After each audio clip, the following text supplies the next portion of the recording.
Hey, welcome back. Today we're going to talk about Death by Invitation. Fairly obscure, very independent New York City film produced by Kurt Films.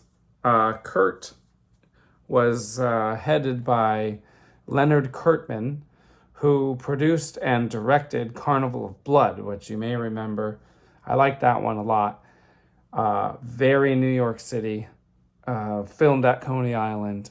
And this one was his next one that he made. But he didn't direct it. A guy named Ken Friedman directed it. It's about a witch who 300 years previous, which I guess would be 1671, which was executed by a group of people.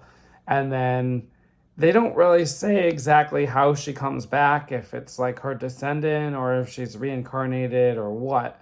But basically, she comes back and she gets revenge on the guy who accused her and had her executed. That's the premise. It's very New York City, and I want to talk about that for a minute.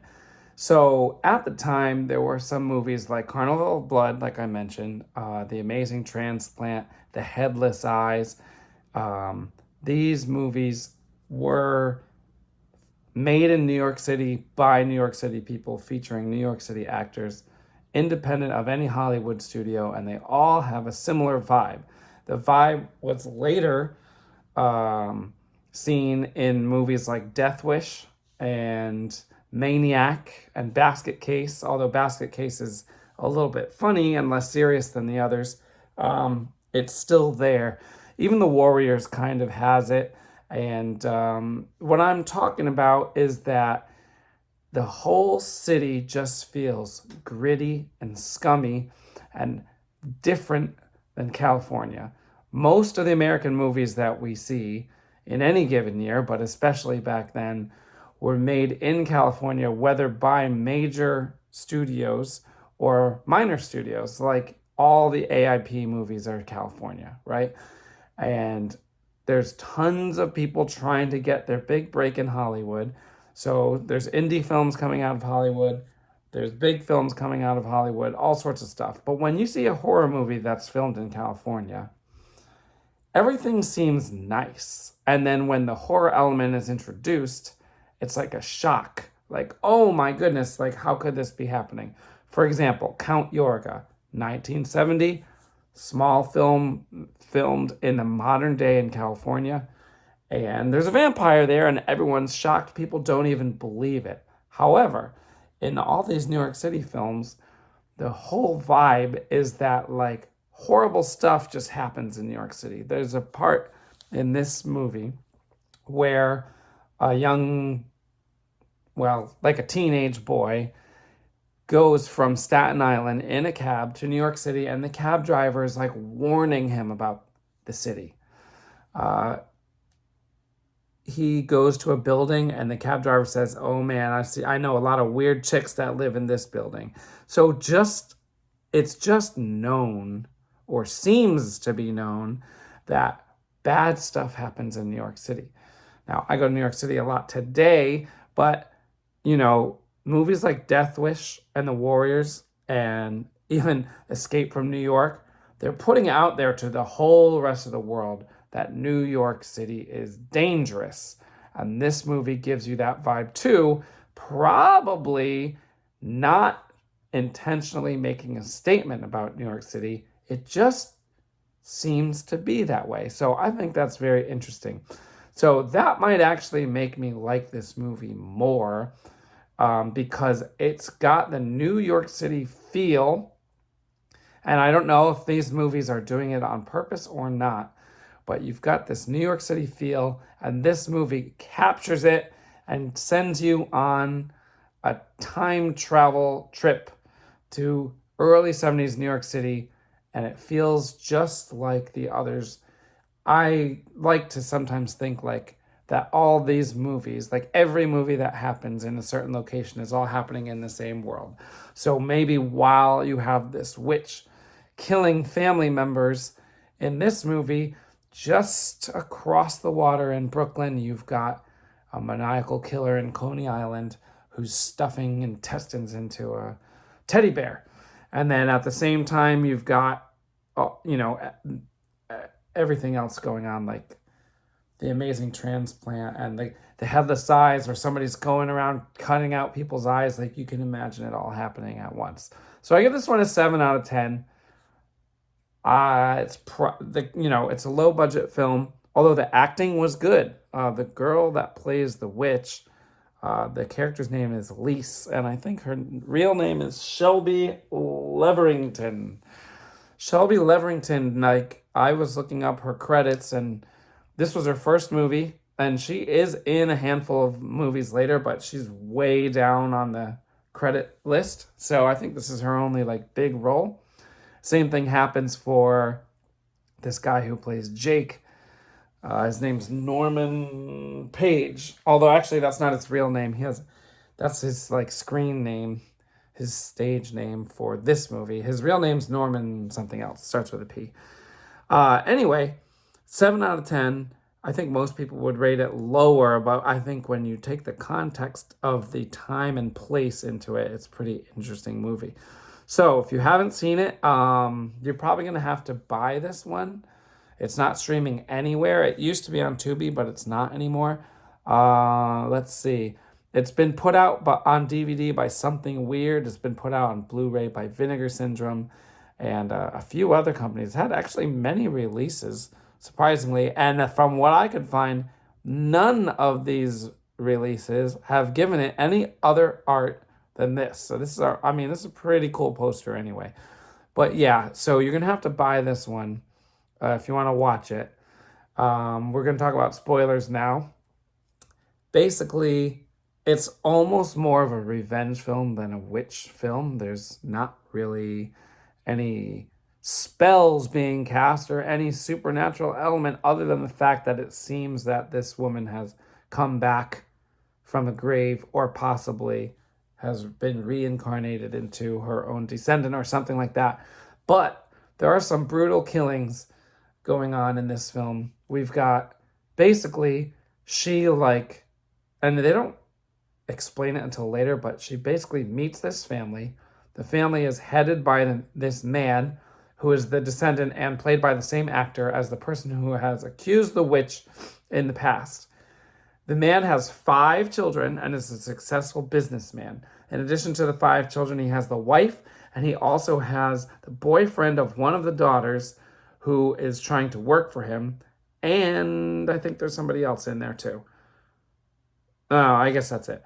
So there's the mom and dad, and then the 6 younger people, including a boy and a girl who are very young.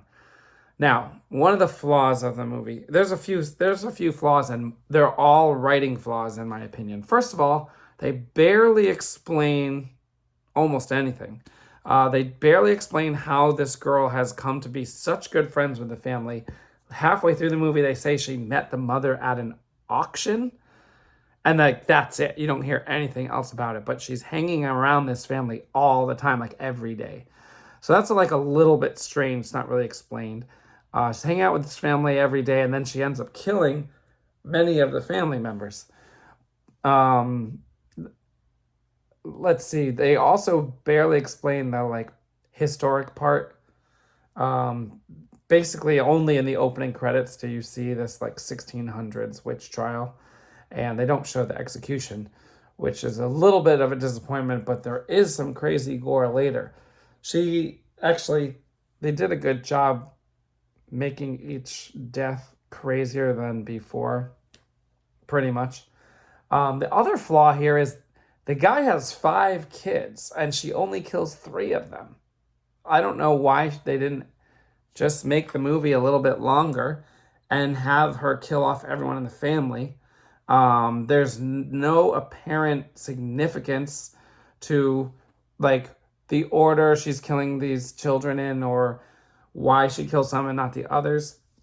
There's an older son, a younger son, 2 older daughters, and a younger daughter. And she kills the older son first by seducing him and having him come to her apartment. She gives this long, like, 6-minute monologue about like the southern tribes of like female hunters, which doesn't really tie into anything else in the movie. And then she ends up killing him in a ambiguous way. You just see like his back and like blood running down it. So she did something to his neck probably, but they don't show it. So I thought maybe they're not really going to show that much of any type of gore in the movie. But then later, she ends up, this is the most messed up part of the whole movie, but she like, maybe this is supernatural, but they don't really, barely. She ends up like making the phone ring for the oldest daughter, and the daughter goes to answer it, and she's hiding in the girl's room, and she ends up cutting the girl's head off, and then the youngest daughter comes up to like go see what her sister's doing, and like walks in on basically the witch Lise like playing with the severed head. Definitely the most messed up thing in the movie. And then the little girl gets so shocked that she falls down the stairs and like smashes her head on this like ornamental object. And so then she dies. And it's pretty messed up because they show like this head wound on this little child. I was like, oh man, at this point, 3 of the kids have been killed. I was sure the other 2 were going to be killed, but they're not. Then the other girl's boyfriend ends up like becoming very interested in Lise the witch, and then he like basically forces himself on her. And I thought for sure, I'm like, okay, like I didn't have much sympathy for the witch before, but now she's like almost getting raped. So I was like, all right, she's got to kill this guy. But then she doesn't. It's weird. So like I'm sure that could be a criticism. I mean, it is a little bit weird. Like, why doesn't she kill the guy? Maybe she really likes him, but she seems like she's gonna kill the guy. She starts to go into the monologue, but he just like doesn't feel like listening to her. And so anyway, she does get the guy, which you knew she was gonna do that. There's also a scene where there's like a bag of body parts like hanging in her closet, and they're just like constantly dripping blood, even though she couldn't have killed anyone for like at least a day at that point. So I guess it's just been like dripping blood for a full day. Like that doesn't really make sense. But it was crazy. Like you see like the head and these other body parts like in this plastic bag, and it's just like leaking everywhere. That was pretty crazy. Yeah, so overall, like you do get your gore fix, which you would kind of expect since it was produced by the same guy who produced Carnival of Blood, which was very gory. So yeah, I would say overall it's satisfying, it's entertaining, the acting is good. So I give it a 7 out of 10. It makes me want to watch like every other New York City horror movie from the 70s, like all in a row. But I'm not going to because I have all sorts of other stuff to watch. But it's just such a different feel, and I like New York City movies more and more every time I see them. Not to mention I can go down pretty easily to the locations and like walk around where these things were filmed. I've been wanting to go to Coney Island again ever since I saw Carnival of Blood and just like think about the movie while I was there. All right, anyway, we'll see you next time. I might have a big important one next time, but we will see if I can get all the preparations done before next weekend. All right, see you then.